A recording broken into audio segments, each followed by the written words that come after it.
हरिशरणम हरिशरणम हरिशरणम।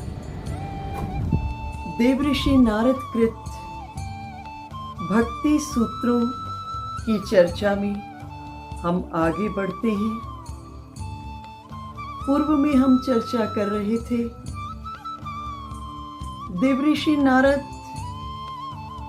कहते हैं जब भक्ति सही रूप में हमारे जीवन में पदार्पण करेगी तो कुछ लक्षण प्रकट होंगे जिनकी हम चर्चा कर रहे थे। यल्लब्ध्वा पुमान् सिद्धो भवति अमृतो भवति तृप्तो भवति। यत् प्राप्य न किंचित अपि वांछति न द्वेष्टि न रमते नोत्साही भवति।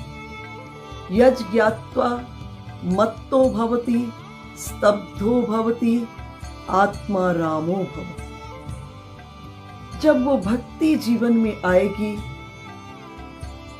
तो सिद्धत्व जीवन में आएगा, अमृतत्व उतरेगा भक्त में और भक्त तृप्त हो जाएगा। और जब भक्ति जीवन में आएगी तो किसी अन्य की यत् प्राप्य न किंचित वांछति, किसी अन्य चीज की चाहत जीवन में शेष नहीं रहेगी। ना द्वेष्टि, किसी से द्वेष नहीं रहेगा। ना रमते, किसी भी चीज में आसक्ति नहीं होगी। और न रमते नोत्साही भवति, किसी भी भोगों में, किसी भी वस्तु में, किसी भी अन्य चीज में कोई विशेष उत्साह नहीं होगा। न्यूट्रलिटी जीवन के भीतर में, उदासीनता विषयों के प्रति, भोगों के प्रति, शुभ और अशुभ के प्रति, दोनों के प्रति व्यक्ति उदासीन हो जाएगा। ये लक्षण जीवन में प्रकट होंगे।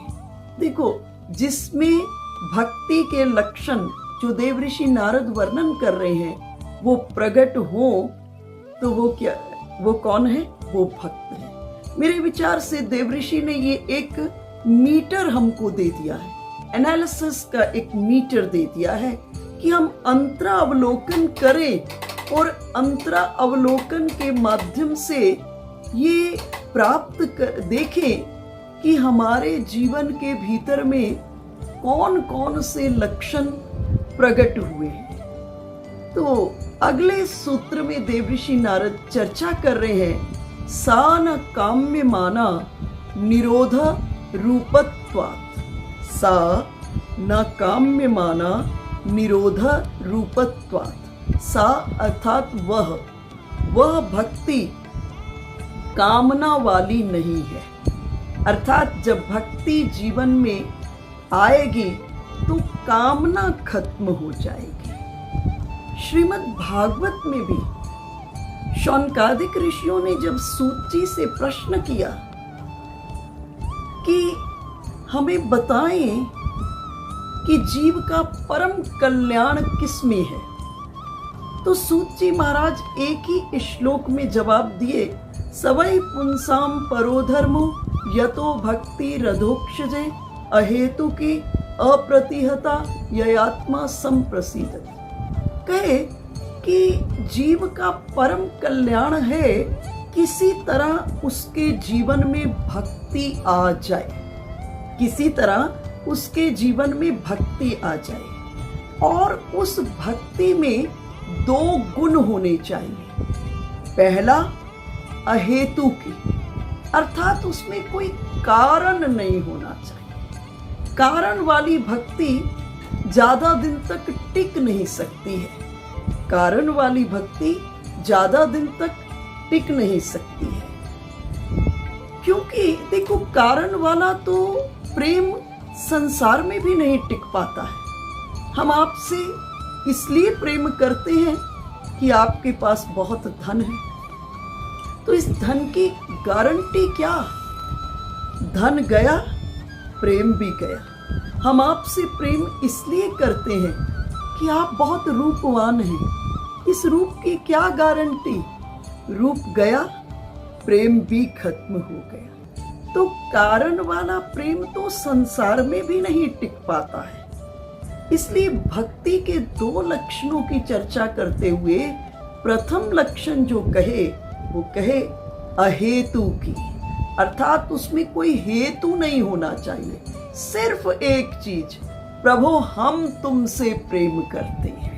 इसको छोड़कर अन्यत्र कोई इच्छा जीवन के भीतर में नहीं होनी चाहिए। लेकिन देवऋषि बहुत सुंदर बात कहे। देवऋषि कह रहे हैं भक्ति में कामना नहीं होती। क्यों नहीं होती? क्योंकि भक्ति का स्वभाव है निरोध रूपत्वात्। भक्ति का स्वभाव क्या है? निरोध करना, अर्थात मन को प्रवाह में जाने से, प्रवाह में बहने से रोक देना। आप जानते हो नदियों में जल के प्रवाह को रोकने के लिए क्या करते हैं? बांध बना दिया जाता है। जब बांध बन जाता है तो प्रवाह रुक जाता है, अर्थात निरोध हो जाता है। इसी तरह जब भक्ति सही स्वरूप में जीवन में आएगी तो क्या है? जो मन सदा चलायमान है, जो मन सदा प्रवाह के भीतर में बहता रहता है, वो मन क्या है? उसका निरोध हो जाएगा। वो मन ठाकुर जी के साथ जुड़ जाएगा। और जो भगवान है वो अकारण करुणा वरुणालय है, और भगवान अपने भक्त के रहनी को जानते हैं अच्छे से। भगवान को अपने भक्त का ख्याल रखना बहुत अच्छे से आता है। जैसे संसार में एक मालिक है, मालिक का निरंतर दृष्टि अपने नौकर पर होती है। किस बात पर? वो मालिक देखता है कि उसका जो नौकर है, अनुचर है, वो किसी गलत संगति में न पड़ जाए, उसको कोई गलत आदत न पड़ जाए।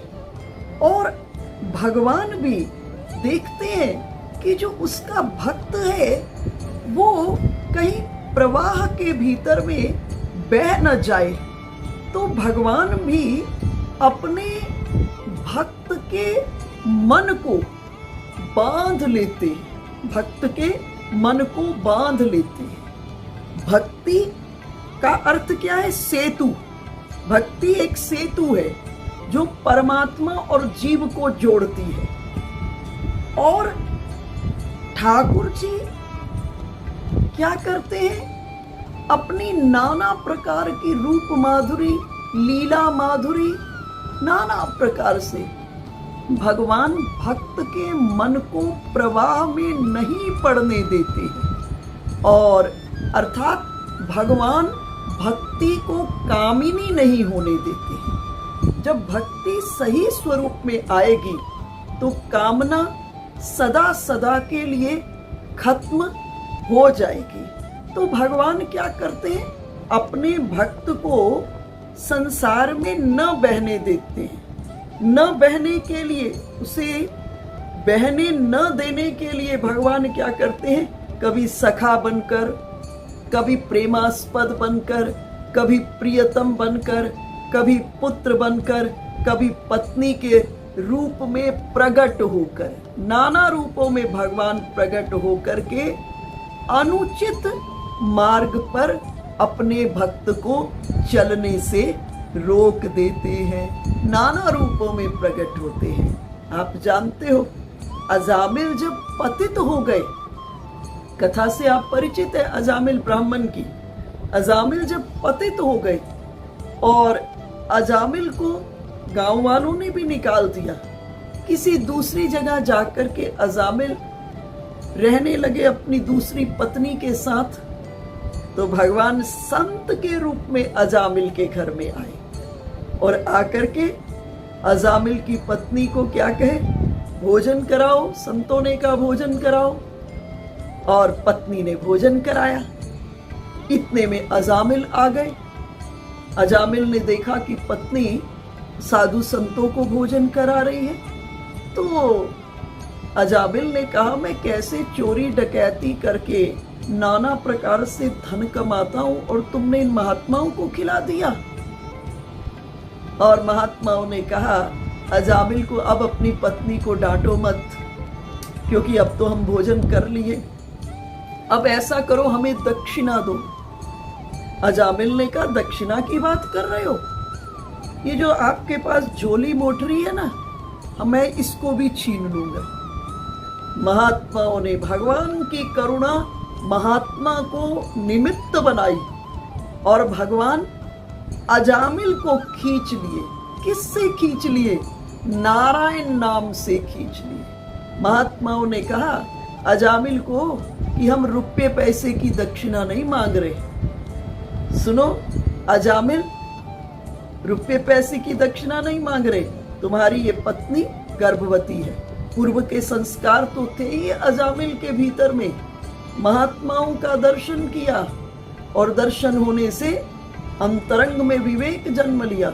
महात्माओं ने कहा तुम्हारी पत्नी गर्भवती है, कालांतर में संतान जन्म लेगी, एक दक्षिणा दे दो बचन की। जो संतान जन्म लेगी उसका नाम नारायण रखना। पूर्व के संस्कार थे और पुनः महात्माओं के दर्शन से भगवान महात्माओं के रूप में अजामिल के घर में आए और आकर के अजामिल के मन को फिर अपनी ओर खींच लिए और अजामिल वचन की दक्षिणा दिए। कालांतर के भीतर में पुत्र जन्म लिया और महात्माओं को वचन की दक्षिणा दिए हुए थे, इसलिए पुत्र का नाम क्या रखे? नारायण रखे। कथा से परिचित हो, जब अजामिल के शरीर शिथिल होने पर प्राणों को खींचने के लिए लेने के लिए यमदूत आए, अजामिल पुकारने लगे। अजामिल पुकारने लगे, नारायण नारायण नारायण बेटा। नारायण बेटा तो नहीं आए, लेकिन जो नारायण नाम निकला, बड़ी आह करा पीड़ा से नारायण नाम निकला। और बैकुंठ में विष्णु भगवान के पार्षदों ने जब उस नारायण नाम को श्रवण किया, भावावेश में, इतना मधुर नारायण नाम, इतनी आह से कराह से नारायण नाम जो निकला, विष्णु भगवान के पार्षद भावावेश में आ गए और भावावेश में आकर यमपाश को काट दिए। और यमपाश कटते ही सृष्टि का संतुलन बिगड़ने लगा और तभी विष्णु पार्षद वहां अजामिल के सामने में प्रकट हो गए और यमदूतों ने कहा कि ये अजामिल ने अपने जीवन के भीतर में इतने इतने बुरे कर्म किए और आपने यमपाश को काट दिया। महात्माओं ने कहा इसका राज अपने मालिक से जाकर के पूछो। हम तो इतना ही जानते हैं, जिसके मुख से भगवान नाम निकले और जिसके कान में कोई संत भगवान नाम उड़ेल दे, उसकी नागरिकता ही बैकुंठ की हो जाती है। उसकी नागरिकता ही बैकुंठ की हो जाती है। और इस जगह अजामिल को भगवान नाम महात्माओं की कृपा का अनुभव हुआ।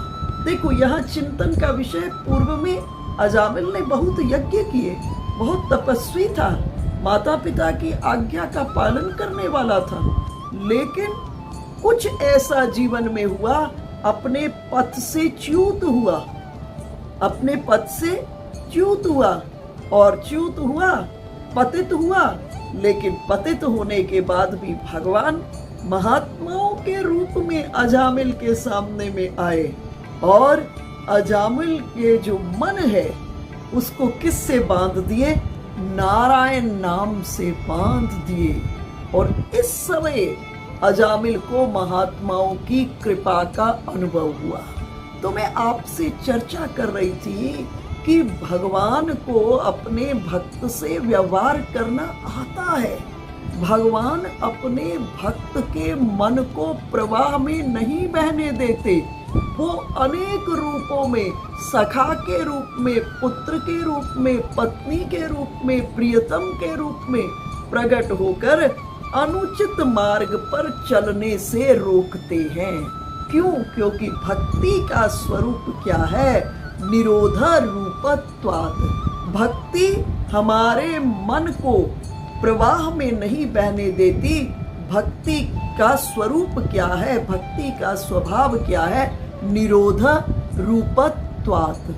देखो, भक्ति के भीतर में भगवान को छोड़कर, भक्ति में भगवान को छोड़कर अपने लिए भगवान को सुख देने की कामना को छोड़कर भक्त के मन में अन्यत्र कोई चाहत होती ही नहीं। भक्ति की विशेषता क्या है कि भक्त में भगवान को सुख देने को छोड़कर, भगवान को सुख देने की कामना को छोड़कर अन्य किसी वस्तु की कामना जीवन में नहीं होती है।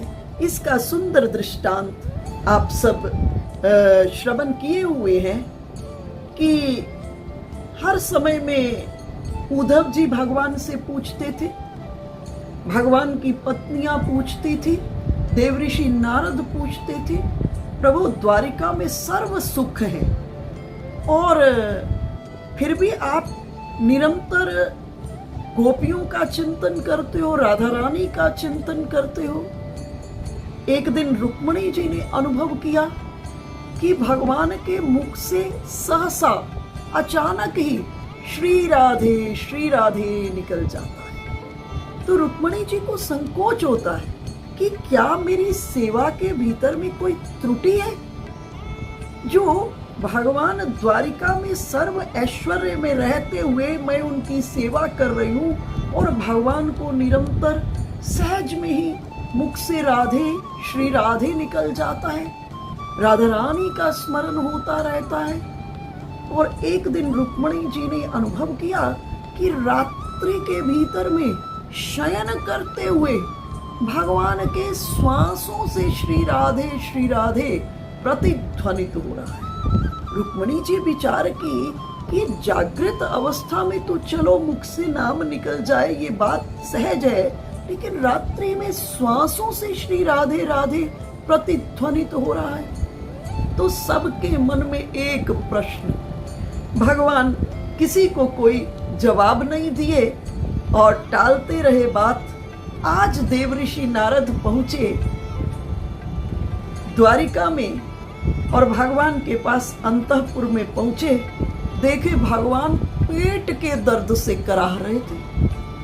नारद जी ने पूछा, प्रभु क्या बात हो गई? भगवान ने कहा, नारद आज पेट में बहुत दर्द हो रहा है। नारद जी ने कहा, तो मैं वैद्य को बुलाता हूँ। भगवान ने कहा, नहीं नारद, मेरे पेट का दर्द वैद्य की दवा से नहीं ठीक होने वाला। नारद जी ने पूछा, तो फिर प्रभु कैसे ठीक होगा?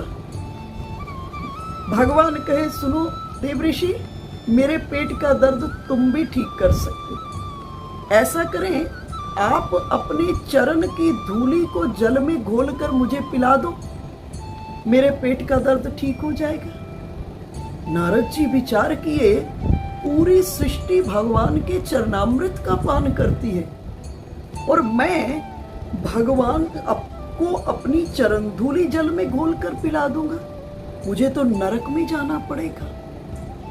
और नारद जी 2 क्षण को चिंतन करके कहे, प्रभु आपका पेट दर्द ठीक हो ना हो, लेकिन मैं आपको अपनी चरण धूली नहीं पिला सकता। यह विचारणीय विषय है कि नारद जी को अभी अपने सुख की चिंता है।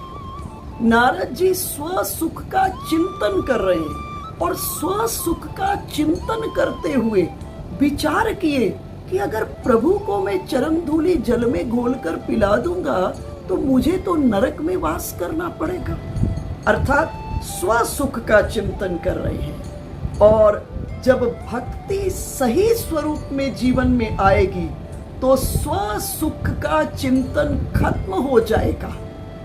उस समय केवल प्रेमास्पद को अधिक से अधिक सुख देने की कामना हृदय के भीतर में शेष रहेगी। अन्यत्र कोई कामना जीवन में शेष नहीं रहेगी।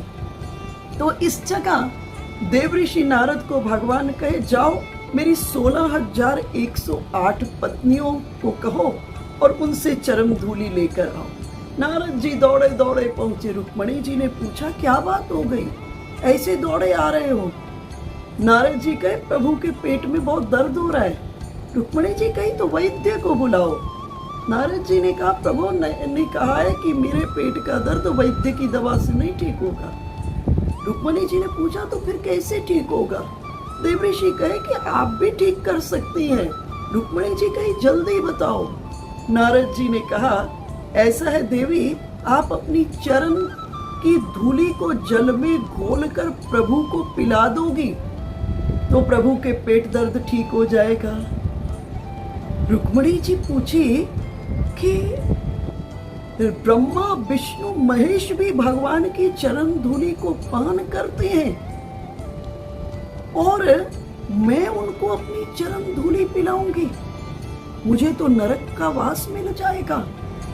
और रुक्मणी जी भी हाथ जोड़ दी देवऋषि के सामने, कही, प्रभु का पेट दर्द ठीक हो ना हो, लेकिन मैं उनको अपनी चरण धूलि जल में घोलकर नहीं पिलाने वाली। 16,108 पत्नियों ने साफ मना कर दिया। अर्थात सबको चिंता है, सबके हृदय में चिंतन है, किसका? स्व सुख का, कि कहीं हमको नरकवास न मिल जाए। और अर्थात भगवान की 16,108 पत्नियां और देवऋषि पूरा प्रेम ठाकुर जी से नहीं करते हैं, क्योंकि जब पूर्ण भक्ति आएगी तो स्व सुख की कामना पूर्ण रूपेण खत्म हो जाएगी। केवल प्रियतम को, श्री कृष्ण को, प्रेमास्पद को सुख देने की कामना ही एकमात्र कामना भक्ति में होती है। शेष कामना भक्ति के भीतर में नहीं होती, क्योंकि उसका स्वरूप क्या है? उसका स्वरूप है निरोध रूपत्वात्। उसका स्वभाव क्या है? निरोध रूपत्वात्। अर्थात भक्ति जब सही स्वरूप में आएगी तो वो मन को प्रवाह में नहीं बहने देगी, प्रवाह में नहीं पड़ने देगी। भक्ति सही स्वरूप में आते ही भक्त का मन भगवान के साथ बंध जाएगा, भगवान के साथ लग जाएगा। तुम सन लागो मेरो मन, तुम सन लागो मेरो मन। और जब मन भगवान के साथ लग जाता है तो मन मिट जाता है, और जब मन मिट जाता है तो मन में उत्पन्न होने वाली सर्वस्व कामनाएं भी खत्म हो जाती है। इस जगह दौड़े दौड़े देवऋषि आए भगवान के पास। भगवान ने कहा, देवऋषि ऐसा करो, अब आप ब्रज में जाओ गोपियों के पास। देवऋषि जल्दी जल्दी कहाँ पहुंचे? ब्रज पहुंचे, जमुना के किनारे पर पहुंचे। सभी की सभी गोपियां जमुना के किनारे पर जब से कृष्ण गए हैं, और जब कृष्ण वहां थे और श्री कृष्ण ने जो अनंत लीलाएं की थी, उन लीलाओं को चिंतन करते करते प्रातः से शाम हो जाती थी। जब कृष्ण वहां थे, जब संयोग की बेला थी तो एक कृष्ण थे, और आज वियोग की बेला आई तो जितनी गोपियां हैं उतने कृष्ण हो गए। और गोपियों का जो कृष्ण के से विरह हुआ, उस विरह के भीतर में आसक्ति हो गई, और प्रत्येक गोपी के निज कृष्ण हैं। और भगवान ने जन्म से लेकर आज दिन तक जितनी लीलाएं की थी वो उनके हृदय की स्क्रीन के ऊपर में मंचन हो रही है। गोपियों को अति आनंद की अनुभूति हो रही है। नारद जी पहुंचे दौड़े दौड़े। गोपियों ने पूछा, नारद जी ये हाफते हाफते आ रहे हो, क्या बात? द्वारिका में कोई अनर्थ हो गया? नारद जी ने कहा, श्री कृष्ण के पेट में बहुत पीड़ा हो रही है। गोपियों ने कहा, तो क्या द्वारिका में कोई वैद्य नहीं है? नारद जी ने कहा, प्रभु ने कहा मेरे पेट का दर्द द्वारिका के वैद्य से नहीं ठीक होगा। गोपियों ने पूछा, तो फिर कैसे ठीक होगा? नारद जी ने कहा, गोपियों आप सब भी भगवान के पेट दर्द को ठीक कर सकती हो। गोपियों ने कहा, जल्दी बोलिए नारद जी, नारद जी ने कहा, गोपियों, भगवान ने कहा अपनी चरण धूलि को जल में घोलकर मुझे पिला दोगी तो मेरा पेट दर्द, उदर की पीड़ा ठीक हो जाएगी। गोपियां लेट गई, चरणों को फैला दी, कही नारद जी जितनी चरण धूलि चाहिए उतनी ले लो। नारद जी ने पूछा, गोपियों इसका परिणाम पता है? भगवान को चरण धूलि जल में घोलकर पिलाओगे तो आपको नरक का वास मिलेगा, नरक में वास करना पड़ेगा।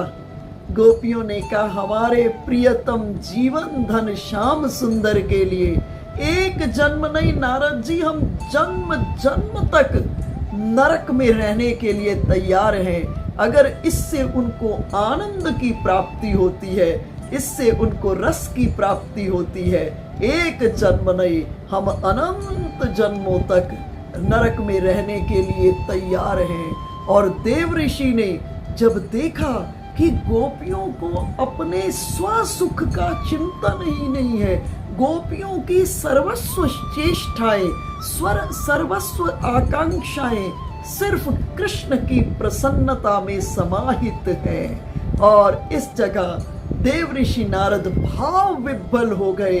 देव ऋषि नारद कहे, श्री कृष्ण को मैं बाद में पिलाऊंगा चरण धूलि, मैं पहले पान करता हूँ। धन्य है ये गोपियां जिनके अंतरंग में केवल श्री कृष्ण को सुख देने की कामना है। भगवान कहते हैं कि मैं गोपियों से इतना प्रेम क्यों करता हूँ, क्योंकि गोपियां जो श्रृंगार इत्यादि भी करती हैं वो मुझको सुख देने के लिए करती है। अर्थात गोपियों के हृदय में भाव है कि जब हम सुंदर श्रृंगार से सुसज्जिता होंगी, हमको देखकर श्री कृष्ण को आनंद की प्राप्ति होगी। अर्थात गोपियों की सर्व चेष्टाएं श्री कृष्ण को सुख देने में लगी हुई हैं। तो जब सही स्वरूप में, जब सम्यक स्वरूप में भक्ति जीवन में आएगी तो सबसे पहली चीज क्या होगी? भगवान को छोड़कर, भगवान की प्रसन्नता को छोड़ करके अन्यत्र जीवन में कोई कामना शेष नहीं रहेगी, क्योंकि भक्ति का स्वभाव है निरोध रूपत्वात्।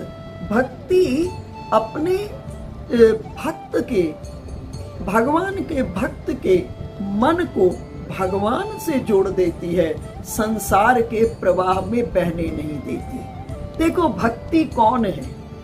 भक्ति भगवान की आह्लादनी शक्ति है, भगवान के आनंद घन रस सार का जो स्वरूप है उसका नाम भक्ति है। तो भक्ति कौन है? श्री कृष्ण की पत्नी है। और काम कौन है? श्री कृष्ण के पुत्र हैं। तो भक्ति काम की माता तो हो सकती है, भक्ति काम की माता है, काम की माता हो सकती है, लेकिन भक्ति काम की भोग्या नहीं हो सकती। अर्थात भक्ति जब सम्यक रूप में जीवन में आएगी तो कामना सदा सदा के लिए खत्म हो जाएगी।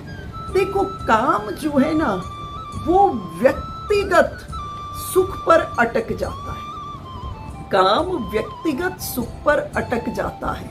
और प्रेम का मार्ग क्या है? प्रेम का मार्ग है प्रियतम को सुख पहुंचाना, और काम का जो मार्ग है स्वयं सुख भोग करना। ये अंतर है। प्रेम का अर्थ है प्रियतम को कैसे सुख पहुंचाना, और काम का अर्थ है स्वयं कैसे सुख भोगना। कोई भी कार्य करते हुए इस बात पर जरूर दृष्टि डालना कि क्या ये प्रभु को प्रिय लगेगा, अर्थात उसमें प्रियतम का सुख देखना। और मुझे लगता है ये भाव जब भक्ति जीवन में आएगी, ये भाव आएगा, तो फिर कण कण और शन शन में ठाकुर जी का अनुभव होने लगेगा। उस समय आप किसी को कष्ट दे ही नहीं पाओगे। आप विचार करोगे ये तो इस रूप में मेरे ठाकुर है, ये इस लीला के रूप में मेरे ठाकुर है। अर्थात सब में ठाकुर जी प्रतिबिंबित होते हुए दिखाई देंगे, और उन व्यक्तिगत सुख की जो कामना है वो शेष जीवन में रहेगा ही नहीं। तो भक्त का स्वभाव क्या है?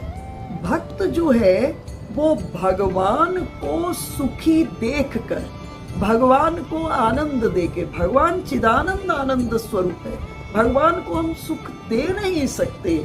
लेकिन आपने देखा है ना, जैसे घर में दादा पोते के लिए चॉकलेट लाते हैं, मिठाई लाते हैं और लाकर क्या करते, पोते को दे देते हैं। और पोता कभी कभी क्या करता है, उसी चॉकलेट को खोलता है और खोलकर दादा के मुंह में डाल देता है। उस समय दादा को बहुत आनंद आता है। इसी तरह जगत के भीतर में सर्व सुखों को ठाकुर जी ने हमको दिया हुआ है और हम उस सुख को पूंजीभूत करके फिर प्रभु को समर्पित कर दे। इसका नाम क्या है? भक्ति है। अर्थ को भक्ति में आपको रस लेने की आज्ञा नहीं है, आपको रस लेने की इजाजत नहीं है। भक्ति में किसी भी सोर्स से आपको रस मिले, उस रस को, प्रेमास्पद को ठाकुर जी को समर्पित करके जिस आनंद की अनुभूति होती है उसका नाम भक्ति है, उसका नाम भक्ति है। तो भक्त प्रभु को सुख दे करके सुखी होता है। देखो, ब्रज की वास्तविक लीला को देखोगे तो यहाँ कोई भी भगवान से कुछ नहीं मांगता। गोपियां कहती हैं ये संसार वाले कितने निष्ठुर हैं, सदा ठाकुर से मांगते रहते हैं। कोई रूप मांगता है, कोई धन मांगता है, कोई पद मांगता है, कोई प्रतिष्ठा मांगता है, कोई कीर्ति मांगता है, नाना, कोई कंचन मांगता है, कोई कामनी मांगता है। बोले जरा सा भी विचार नहीं करते हैं, हमारे ठाकुर इतने कोमल हैं, देने के लिए भुजा उठाएंगे तो उनकी कोमल भुजा के में दर्द हो जाएगा। इतनी सेंसिटिवनेस है। देखो, प्रेम का लक्षण है जिससे आप प्रेम करते हो उसके प्रति सेंसिटिव और उसके प्रति रिसेप्टिव हो जाना, सुग्राहिता जीवन में उसके प्रति आ जाना, ये प्रेम का एक लक्षण है। तो भक्ति जब सही स्वरूप में आएगी तो एक चीज क्या होगी, भक्त में से सदा सदा के लिए सांसारिक विषयों की, संसार के प्रसन्नता, संसार को प्रसन्न करने की ये कामना सदा के लिए निकल जाएगी। और जिस समय नरसिंह भगवान की गोद में प्रहलाद जी बैठे और भगवान प्रहलाद जी को बोले कि प्रहलाद कुछ मांगो मुझसे। भगवान उस समय भाव विह्वल कहे, प्रहलाद मुझसे कुछ मांगो। प्रहलाद जी कहे, प्रभु अगर आपकी देने की बहुत रुचि है तो ऐसा करो कि मेरे हृदय में से मांगने की जो कामना है, कामानाम हृदय संरोहम, मेरे हृदय में से मांगने की जो कामना है उस कामना को सदा सदा के लिए खत्म कर दो। हमारे गुरुदेव के पुत्र, मुझे याद है, गुरुदेव के पास आते कहते, गुरुदेव कोई, पिताजी कोई सेवा कहिए, पिताजी कोई सेवा कहिए। तो गुरुजी सुनते कभी कोई विशेष जवाब नहीं दिए। एक दिन उन्होंने पुनः कहा, पिताजी कोई सेवा बताइए। गुरुजी ने कहा, तुम करते तो हो नहीं। कहे, पिताजी आपने कभी कहा ही नहीं। गुरुजी कहे, ऐसा करना, रोज राधा रमन जी का दर्शन करने जाना और जाके राधा रमन जी को कहना, निवेदन करना कि हमारे पिता को हमारी सेवा की कभी जरूरत ही न पड़े, उनके हृदय में हमारी सेवा की कभी चाह ही न जन्मे। क्योंकि चाह का एक दुर्गुण है। चाह क्या करती है, जीव को अपने पास नहीं रहने देती, जीव को उठाकर वस्तु और व्यक्ति के भीतर में बिठा देती है। और जो भगवान का भक्त है वो अपने प्रेमास्पद को छोड़कर अन्यत्र कहीं जाने की चाहत उसके हृदय में नहीं होती। स्वामी रामकृष्ण परमहंस से किसी ने पूछा, प्रश्न किया कि भक्त का स्वभाव कैसा होता है? रामकृष्ण परमहंस कहे, जैसा मधुमक्खी का स्वभाव होता है। मधुमक्खी फूल को देखती है, फूल के आसपास मंडराती है, फूल का ही चिंतन करती है और फूल से ही रस लेती है। और भगवान का भक्त भी केवल अपने ठाकुर जी के आसपास मंडराता है, अपने ठाकुर जी का चिंतन करता है। ठाकुर जी से ही जो आनंद रस है, आनंद रस अर्थात उनके दर्शनों से, उनकी लीला माधुरी का चिंतन करके आनंद रस को प्राप्त करता है। तो पूछे संसारी का स्वभाव कैसा होता है? बोले संसारी का स्वभाव घर की मक्खी जैसा होता है। वो पूजा के लिए जो चंदन घिसा जाता है उस पर भी बैठते हैं और वहां से उड़कर विष्ठा पर भी जाकर, गंदगी पर जाकर बैठ जाते हैं। लेकिन भगवान का भक्त कभी गंदगी पर जाकर नहीं बैठता, क्योंकि भक्ति का स्वरूप क्या है? निरोधर रूपत्वात्। भक्ति अपने भक्त के मन को प्रवाह में, संसार के विषयों के प्रवाह में नहीं बहने देता। भक्ति क्या करती है?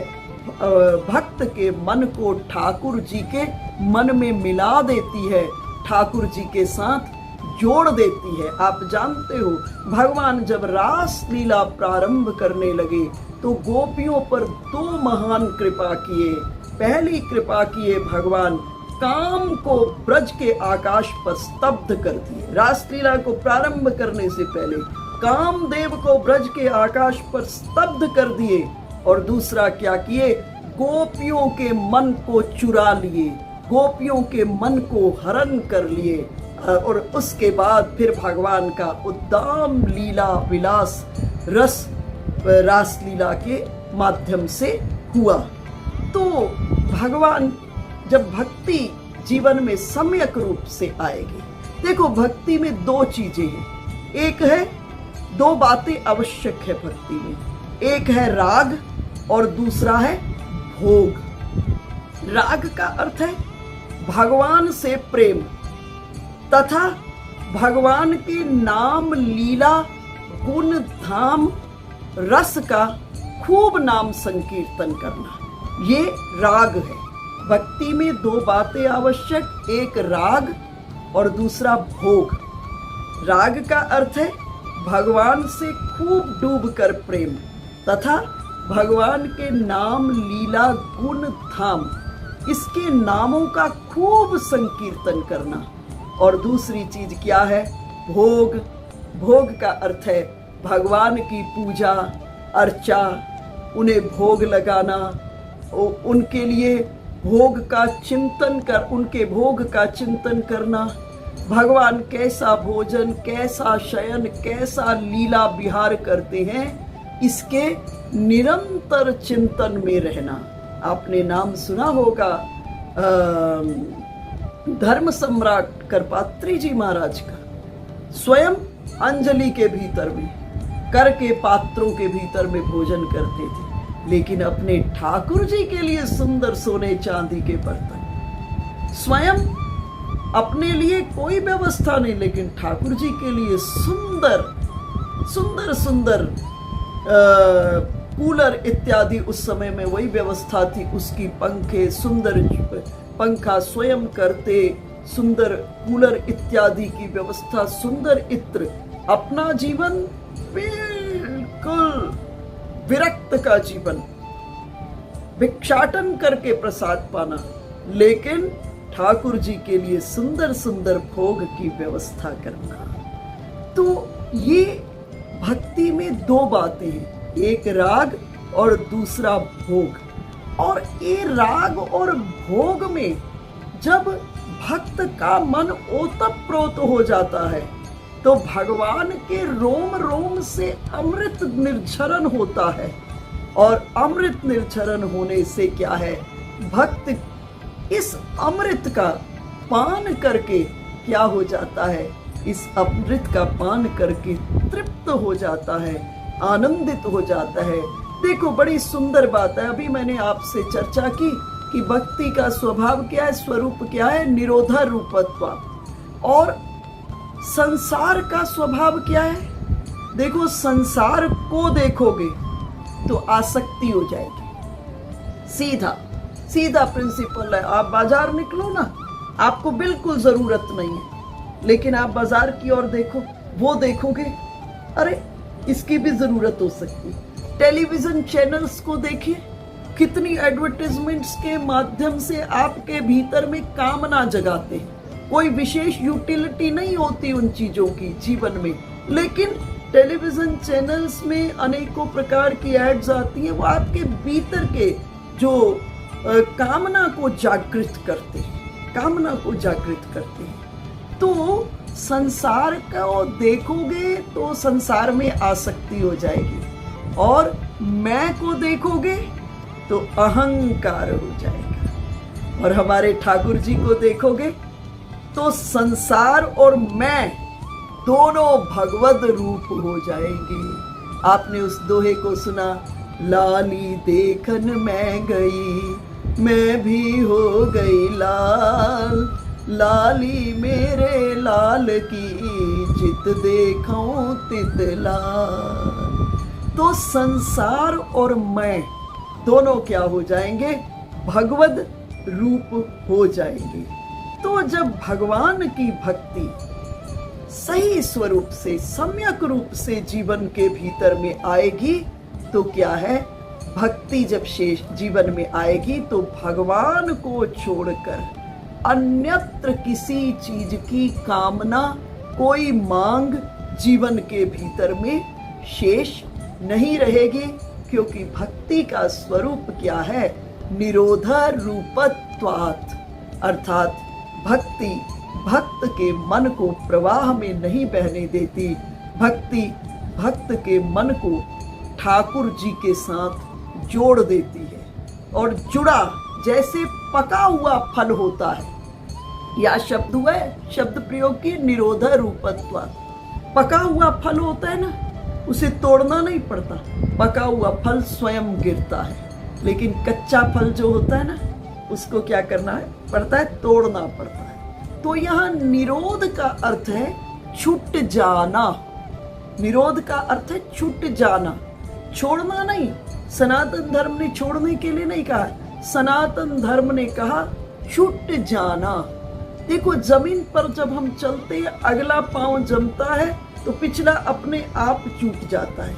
इसी तरह से जो आपके पास है, जब उससे सुपीरियर कुछ मिल जाता है तो पूर्व का सब छूट जाता है।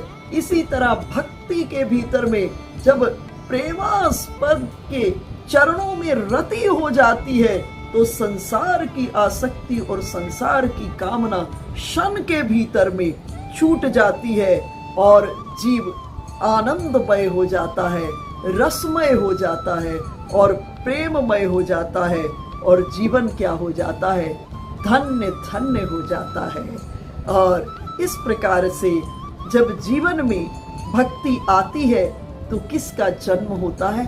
प्रार्थना का जन्म होता है। तब प्रार्थना का जन्म होता है। प्रार्थना का इतना ही अर्थ है, जहाँ सारी मांग मिट जाती है, जहाँ केवल धन्यवाद बचता है, अहो भाव बचता है, नेत्रों से अविरल अश्रुधार हो जाता है, बहते रहते हैं, और जीवन उस परम रस का आस्वादन करके धन्य धन्य धन्य हो जाता है। हरिशरणम हरिशरणम हरिशरणम।